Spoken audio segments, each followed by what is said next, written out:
Today on Isolation Nation, Dan Riskin, the scientist, returns. We're talking conspiracy theories. Did Oswald shoot Kennedy? Did the Americans actually land on the moon? And the coronavirus, was it man-made? Has it been weaponized? And of course, he's the Batman, so it's the return of this Beanie Baby. Oh, shut up, Tiger Beanie. You had your day. And, of course, there's Cindy Duplantis with part 5. And have you noticed, since you've been at home, the time between washes for your hair is getting longer and longer? Yeah, I think I've noticed. Let's talk about that. I want to help you out with how to properly shampoo your hair after a few days, maybe a week. Keep going, higher. I won't tell. And some big news about the hair goat. Oh, Goat Got Game. Plus, an inside look at opening one of the biggest cities in North America with Chief Matthew Pegg. And that pandemic hitmaker, Sean Cullen. Serena Ryder, she's on the show. We went to the same high school, don't you know? This is the ballad of George LaRock. Daddy's home, Daddy's home.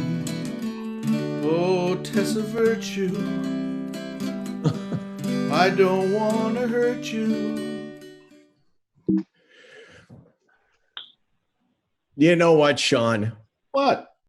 That stuff is amazing. Seriously. Like every day it comes in and I gather my family around to listen to it because although you're live today a lot every day or most other days, you send it and we all go, oh my God, he did something better than yesterday. Thank you for that. Well, that's a real pleasure. I'm glad your standards are so low. That's all I can say. Well, you know, I think that why can't you develop this, sense of comedic arrogance, right? And I guess comedians typically are not that arrogant because of insecurities that a lot of your material is generated by. But you're freaking awesome, man, and thank you for that. And do you have your guitar with you right now? I do. Okay.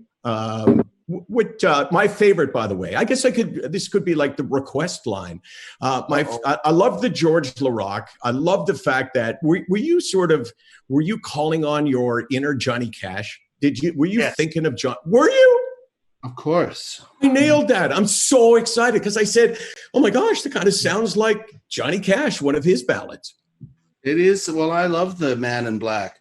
He's a strange man. I mean, I saw him live at Glastonbury in front of 80,000 people after he released American Recordings, the first American Recordings recorded by Rick Rubin.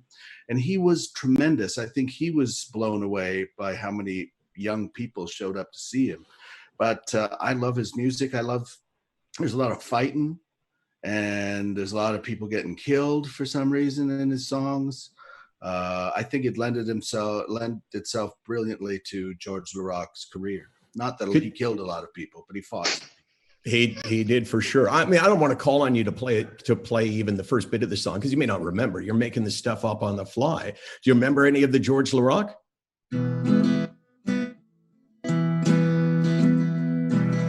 Here's a story of George LaRock. If you fought with him, you're gonna get a shock.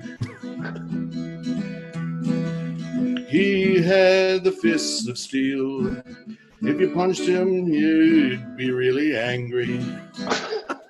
George LaRock. Oh, that's awesome, man. Thank you. My best. Yeah, that's great. It just, I mean, we're all smiling. When I say we, you got a little something, don't do it now, but you got a little something prepared for Chief Matthew Pegg, who's doing his best day and night to keep our city as safe as it can be. You did a little something for him? Prepared is a strong word, Michael. Okay. Prepared, okay. Sure. I know. Well, I've got something. He's a great man. He's doing great work. I was on fire yesterday, and he personally came and put me out. Took time out of his hard work fighting the virus to actually do his job, which is putting out fires, So he put me out, and then we kept his social distance. Though he squirted water at me from about 6 feet away, and he has the most powerful hose you've ever seen. It's unbelievable. I went flying up against the wall. He pinned me there for a while, and I screamed, "Get your hands off me, you damn dirty apes." And then he went away. So thank you, Chief. Okay, so Sean, you hang in there, and let's bring in the chief, Chief Matthew Pegg, who is general manager, basically, of emergency response in the city as well. And my dear buddy, how are you, Matthew? Well, I'm not sure after that introduction, but sounds about right. You know, you got to have a sense of humor about life at the best of times, and this isn't necessarily life at the best of times, right? But times are getting better. Am I correct?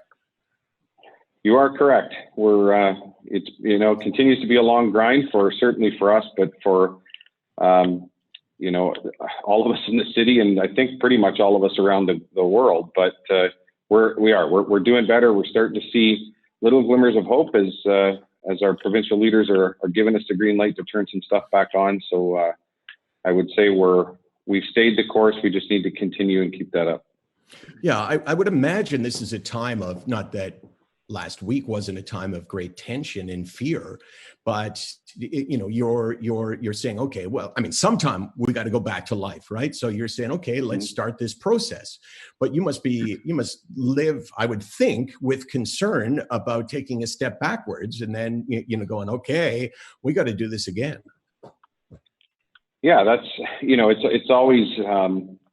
I mean, I think it's actually fairly normal for the line of work that I'm in, but it really is always about taking a reasonably calculated risk. Obviously, zero risk would be, complete lockdown. Nobody comes outside until the virus is completely dead. But the unintended consequences of that would be extraordinary. So this is about relying on the best medical information and medical evidence we have, and starting to turn things on gradually in a way that we can hopefully do it safely, and that all of us will comply with the rules and not cause an unintended spike back up in the numbers. But so far, so good. So far, so good. That's great. I just realized, why am I asking these questions when we got noted scientist and bat expert and also, media host Dan Riskin with us. Dan, why don't you jump in here? Dan, how you doing? Thanks for joining us. Say hello to the chief and ask him what you want. Yeah, well, nice to meet you, Chief, and thank you, Michael, for having me.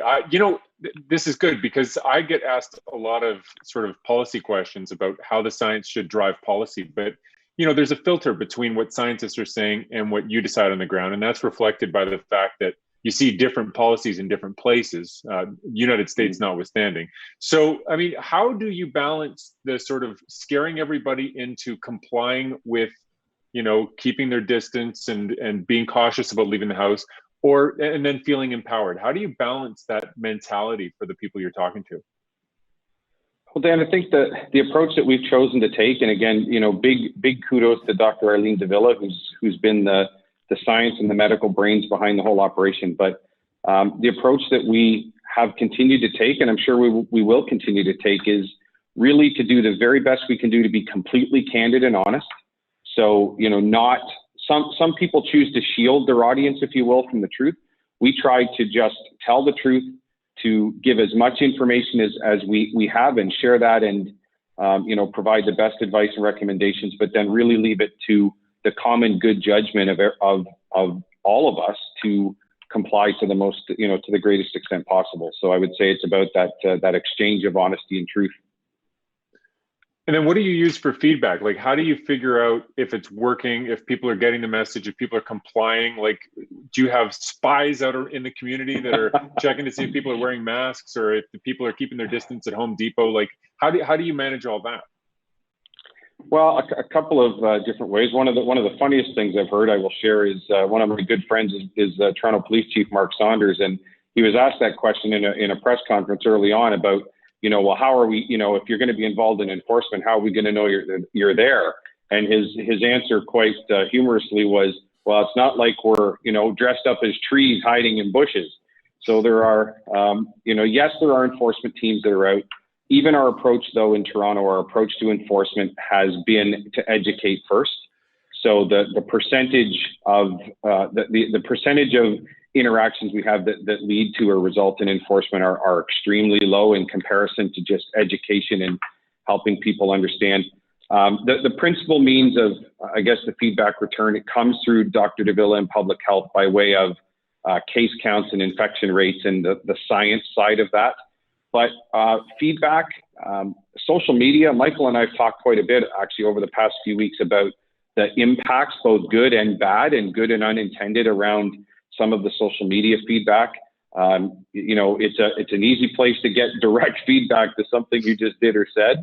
So we have an entire strategic communications team led by Brad Ross at the city who are monitoring all of these feeds and are literally every day interacting with our clients, with customers, with residents, and soliciting that feedback and poll data and that sort of thing. So there is an entire really cool machine that's running exclusive of me and behind me that I just get to benefit from the output of that expertise. So that's pretty cool. You know, before this pandemic hit and you had this thrown onto your plate to deal with emergency response and all of the other things that you have to do, one of the big things that you brought to fire chiefing, if that's a word, and if not, what are you going to do? You brought the awareness of mental illness and the awareness of the need to create an environment where people are comfortable to speak about it. I'm sure you're looking forward to getting back to doing just your one job, but your observation now, what is it in terms of the mental health, in particular of your first responders, and how worried are you that when this is all come and gone, that we'll have a wave of increased mental health in all areas? Yeah, you know, Michael, I'll start where you ended. We're all really concerned. There's no doubt that the impacts of COVID-19 directly and, of course, consequentially from things like being isolated and removed and remote and oftentimes, you know, pulled away from our social networks. I think those impacts are going to be profound, and we're all going to have a lot of work to do. This has been a really hard and continues to be a really difficult response for all of our frontline workers as they work every day. You know, if I think, and by no means is this exclusive to firefighters, but to the group of people that I have historically worked most closely with, firefighters are accustomed to absorbing a considerable amounts of risk in what they do. This is entirely unique because it's invisible. We don't know that it's there. You know, and it pervades every aspect of our life. So, you know, my message has been really consistent with what you and I talk about a lot, is just making peace with the fact that it is absolutely okay to be uncomfortable and even scared about the situation with COVID. Those are normal reactions to an abnormal circumstance, and really working hard to let go of the things that we're not in control of. And I'll tell you, if there's one thing that has impacted me or that I've realized throughout this, is how very little of the circumstance, the situation, and what I deal with, how very little I actually control. I have the chance to influence a bit. I make a lot of big decisions in a day, but I'm a long way from in control, and letting go of that. There's some peace at the end of that road. Okay, well, Chief, before you go, let's bring Sean Cullen back in, Phil, and I always refer to Phil. He's this magical person that never appears on camera, but he set up this whole platform for us. So Sean, say hi to the Chief and tell us what you got. Chief, we already spoke a bit last night when you put me out. Oh, right. Thank you for that. I'm still well, anytime, Sean. You know, my ribs are a bit bruised from the spray, but I'm recovering. So I think it's time for a love song for Chief Pegg.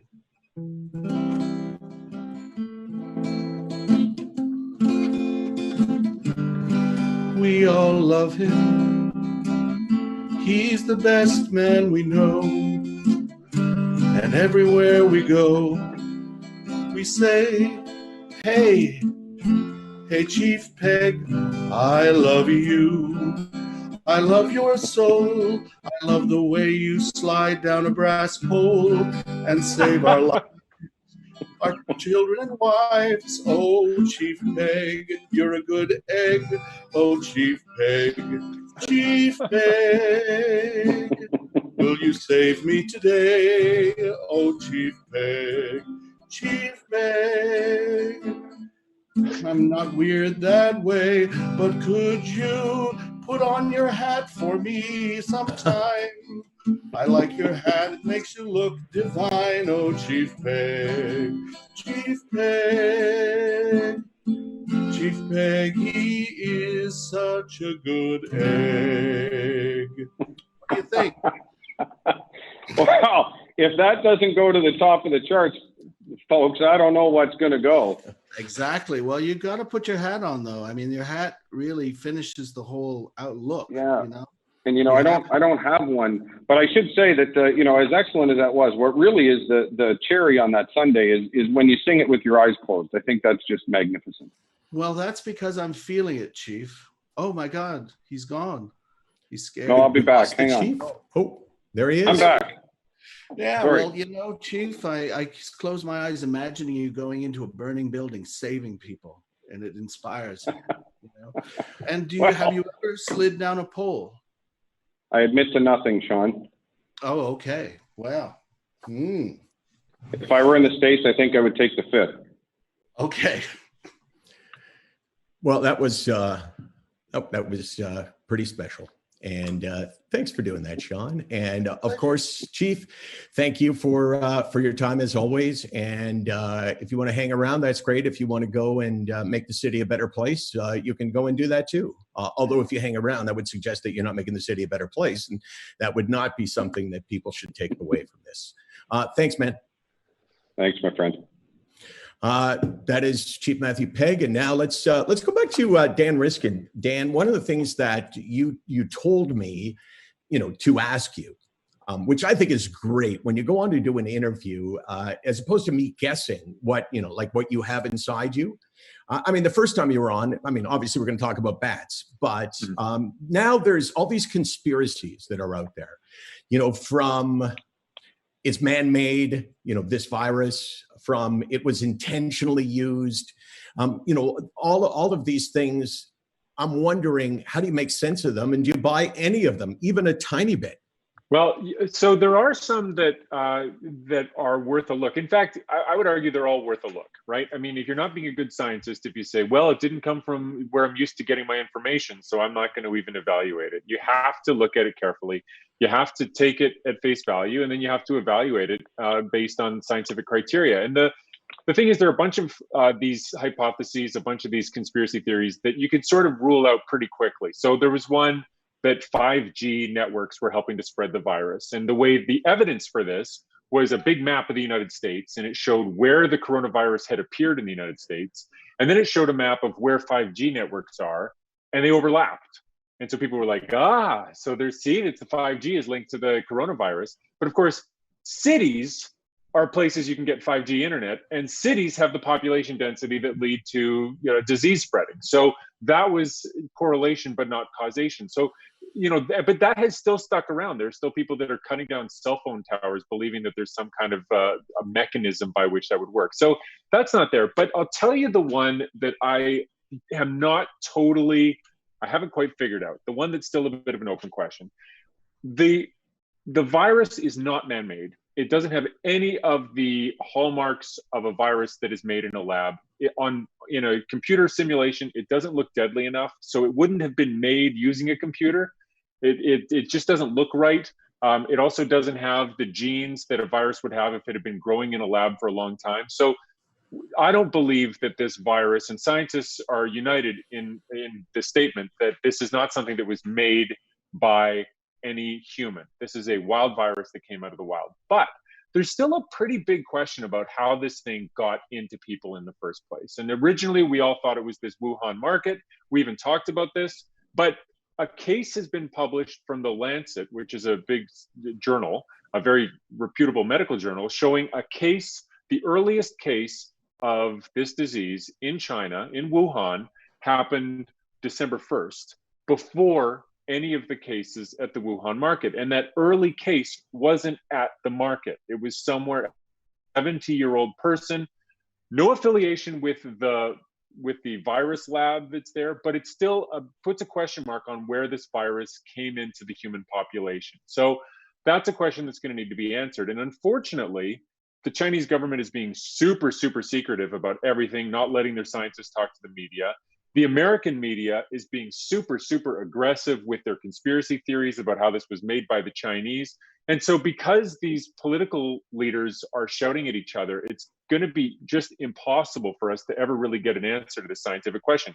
It is possible that that lab in Wuhan was working on viruses, that they had this virus in the lab, and that somebody at the lab got sick and it got out that way. But there's no evidence whatsoever to suggest that that's true. And so that is like a really, really long story and a tall tale at this stage that a lot of people want to believe in because they love the idea of a person sort of being behind this, that it being some kind of an accident or some kind of nefarious thing that people have done. But it's not clear whether it came from there or somewhere else. I think the most plausible scenario is that somebody came into contact with a wild animal, whether it was a bat directly or some other animal that got it from a bat, like a dog in the street, for example, or a pangolin at a market, or who knows what.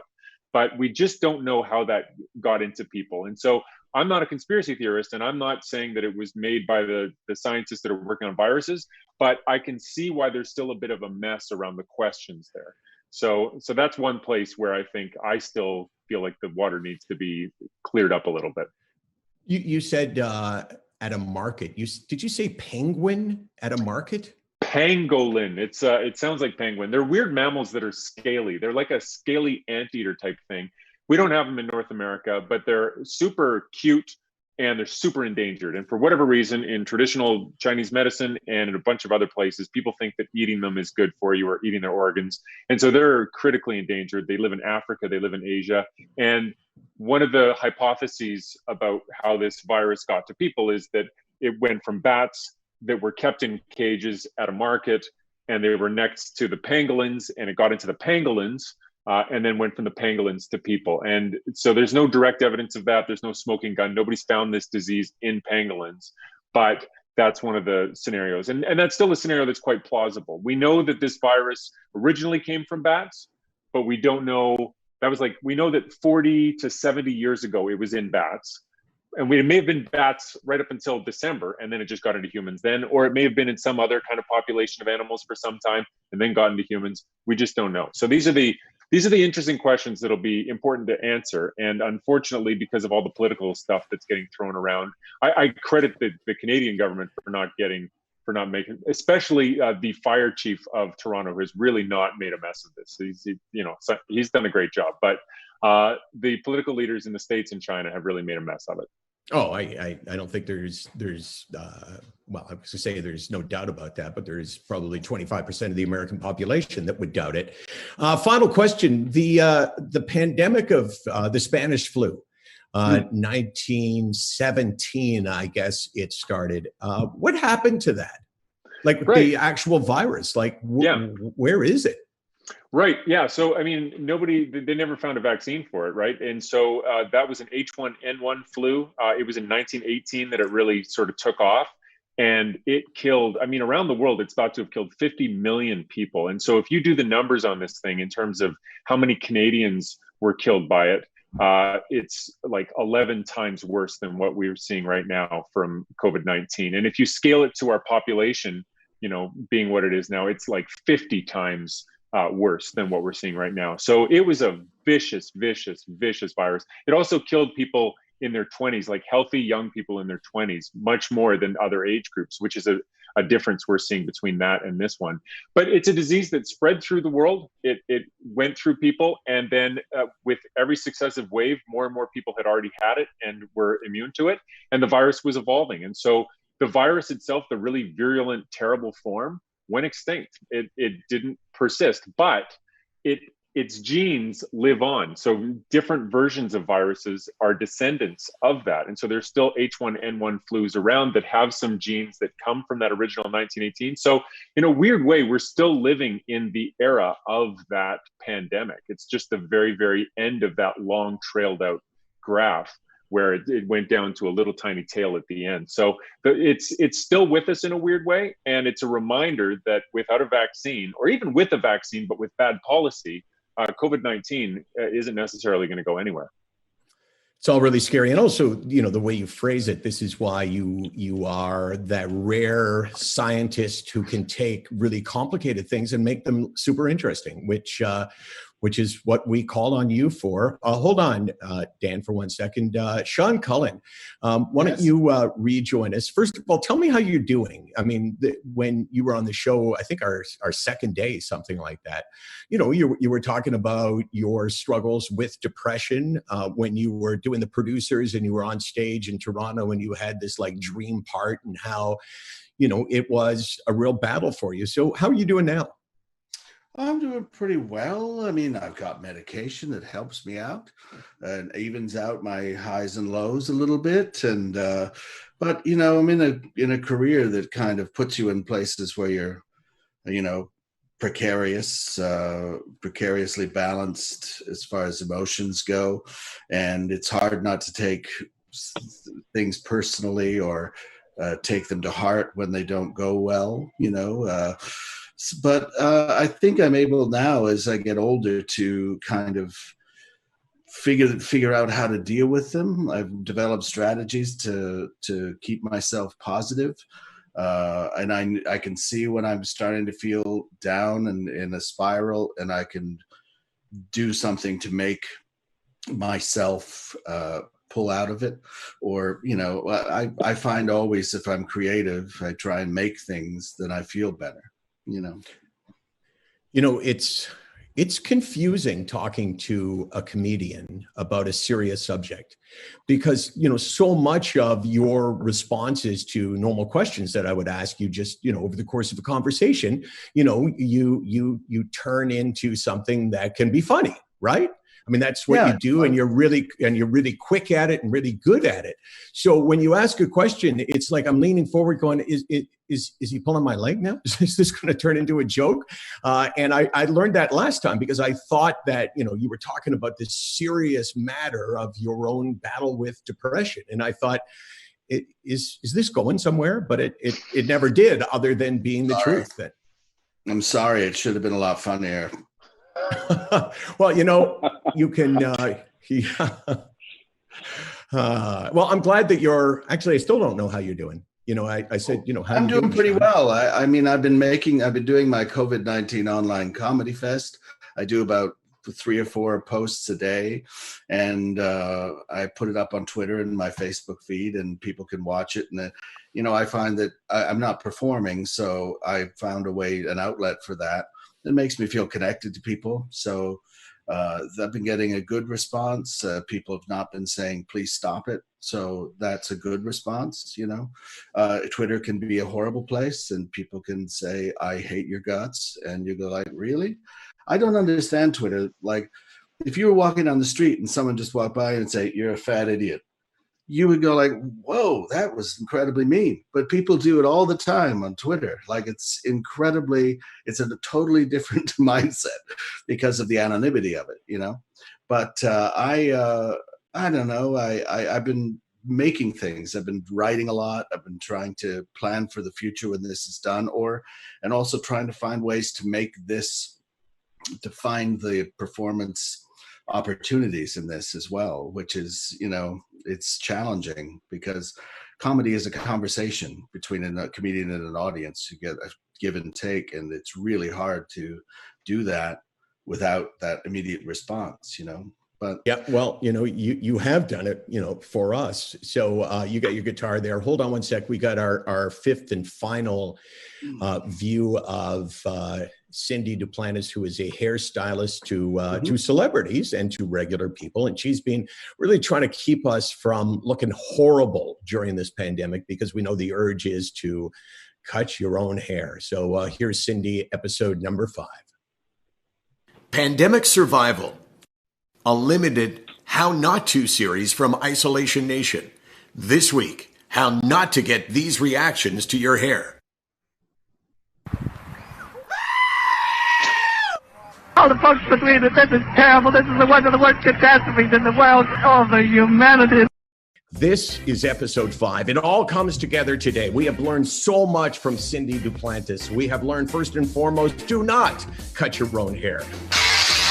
We have learned if you cut your own hair, what can you do to correct the mistakes? We have learned if it looks just terrible, what can you put on your head to mask it, and several other things. And today, Cindy, I really want to find out how I should be taking care of my hair at this time, especially when I have more hair. So where are we going to start? Products. Definitely number one. I think everybody has the same issue. It's just getting big and puffy. So I would definitely say to get a proper product to be able to slick and keep that hair down. But even before that, it's all about the proper shampooing, right? Oh, absolutely. 100%. Well, help us out. I don't know if anybody actually has ever addressed, a proper way to shampoo your hair. So this is a first. Go ahead. I'm taking notes. Okay, perfect. Get your pen and paper. Mm-hmm. This is the number one thing that everybody does wrong is, number one, you don't double shampoo. We should all double shampoo. I know that sounds crazy, but all of us use a lot of product in our hair, and some of us go long periods of time before we actually wash our hair. So if you've ever noticed when you put a little shampoo into your palm and you start to work it in the shower, it actually doesn't even work into a lather. What you have to do at that point is just really massage and all on your scalp. You're gonna start in the front, working your way all the way back to the base of your neck, starting on the side, same thing. It won't work into a lather, but you're gonna rinse that out and you're gonna repeat the exact same thing. And once you add that little bit of shampoo into your hair and you start to work it in, you're gonna find it's going to froth and get foamy, and that's when you get your good clean. To be honest with you, a lot of us have been, less than incredibly hygienic over the course of this pandemic. You're a fat loser and you have body odor. Yeah, and you know what? I don't blame you. I'm the same. And washing your hair every single day isn't that great for your hair anyways. Shampoo is better.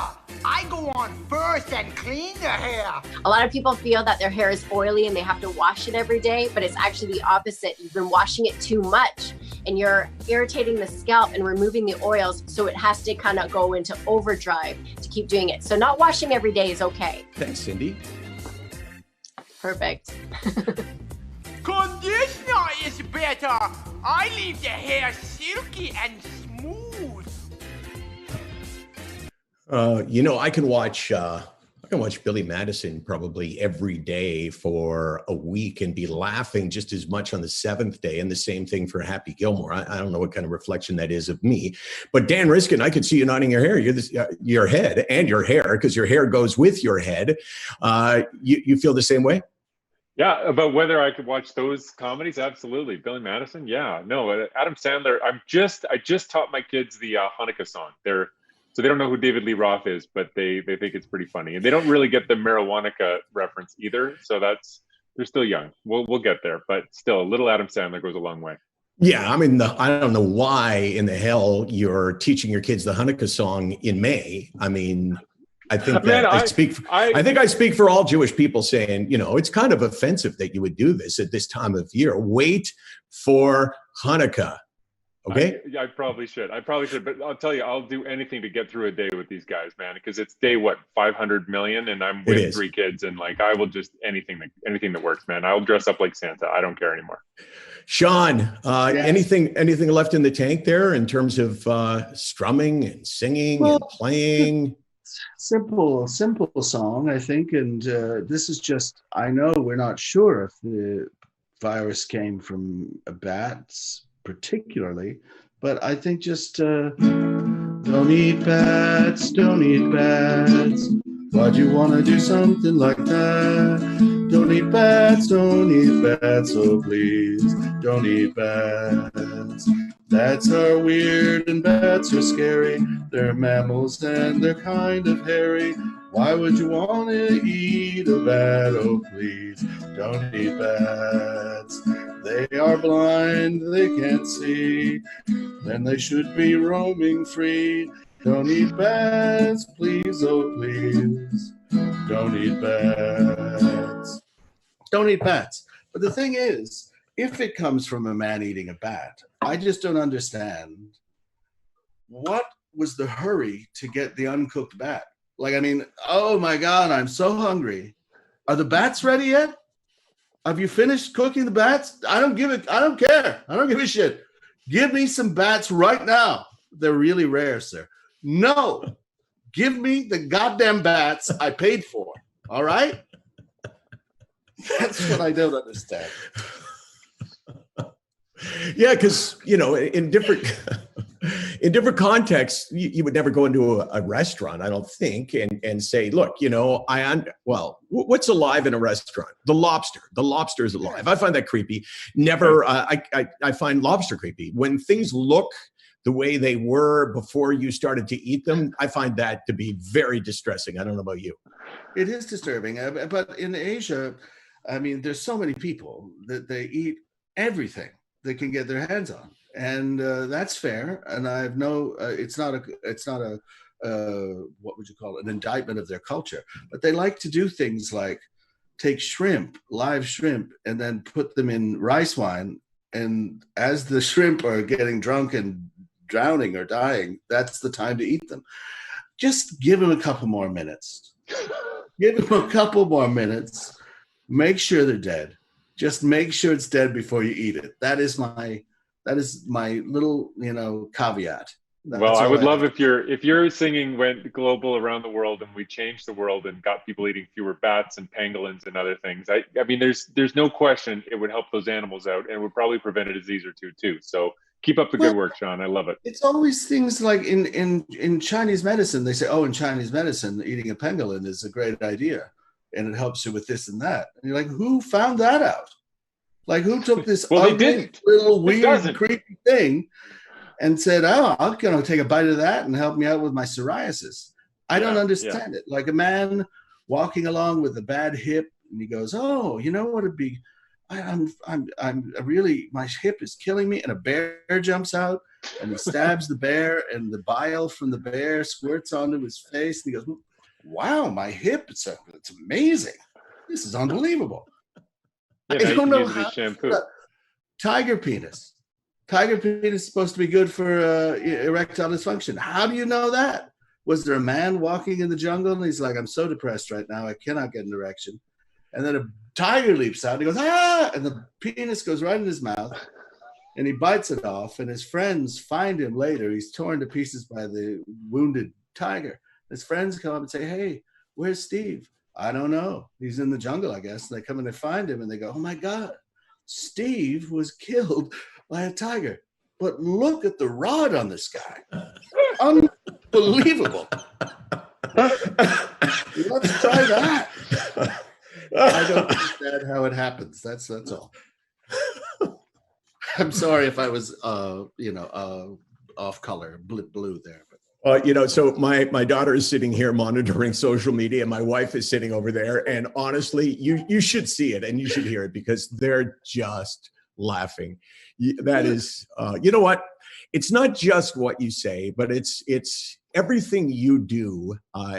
Every inch of you is involved in it. Like you watch your face, like you use your face when you're singing, you use your face when you're doing comedy in a way that is that most people can't. So that was really funny. I just wish it burned more calories. That's what I wish. I'm just a pudgy round. Have you tried tiger penis? That might burn some calories. I hear it's great. What's the thinnest animal? Cheetahs. I'm going to eat cheetahs. That's it. Yep, you're going to be sleek and you're going to be fast, but you may not be funny. My coat will be so silky. My coat will be so silky. It'll be beautiful. Thanks, man. Thank you. We'll see you again. Please don't stop giving us this amazing material, and I'm looking forward to all of us getting wealthy on the greatest hits. Seriously, we are going to put it out. We are going to release it, and it will be an unstoppable force in the music industry. Lovely. I know. I'm waiting for something good to happen. So we're responsible. You're a good man. Thank you. Thank you. Hey, Riskin, how much fun did you have? Seriously. Oh, this is great. I love doing these. So thanks for having me on, and let's do it again soon. Okay. Thanks, man. And take good care of your family as you are. Love that. Okay. Well, let's wrap this up. And Sean did George LaRock's song, Michael Delzato. He did one for the Enforcers, Todd Fedoric and Cam Jansen. Then he did one yesterday for, I guess I should remember her name. She's like the most famous athlete ever, Tessa Virtue. My favorite out of all of them is how we'll close this week. We'll see you Monday on Isolation Nation. And thanks to Jansen for allowing us to make this happen and having faith in us, which is it's a real cool thing when someone has faith in you. Let's hear it. Hi, Michael. It's Sean Cullen here. I understand you have a couple of tough guys on the show today, and I always thought they never got their due. You know, they'll never get in the Hall of Fame. And so I wrote this song for them. Who cries for the enforcers when their time is through? Who cries for the enforcers? They're fighting for me and for you. Well, they punch other men in the face, and they bleed all over the place, and they take the lumps for us all, and then suffer the referee's call. Oh, oh, oh, who cries for the enforcers when their time is through? Who cries for the enforcers? They're fighting for me and for you. And when Marchand licks someone's face, no one's there to put him in his place. I miss the enforcers and their fists, and I hope I don't get them pissed at me.